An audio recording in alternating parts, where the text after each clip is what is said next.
Tuan-tuan buat, insya-Allah rezeki murah, hati tenang, mati husnul khatimah, bangun di mahsyar boleh tengok Nabi sallallahu alaihi wasallam. Iaitu tiap-tiap hari berselawat kepada baginda Rasulullah sallallahu alaihi wasallam. Allah arah semua umat Nabi Muhammad berselawat dan salamlah kepada Nabi Muhammad. Para sahabat pun tanya, "Ya Rasulullah, macam mana kami nak berselawat?"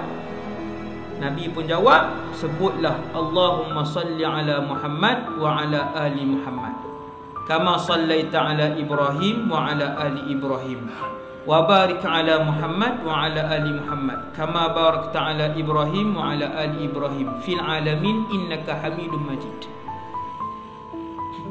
Itu nama dia selawat Ibrahimiyah. Mana-mana umat kamu yang selawat kepada kamu sekali, Allah selawat kepada orang tu. Subhanallah.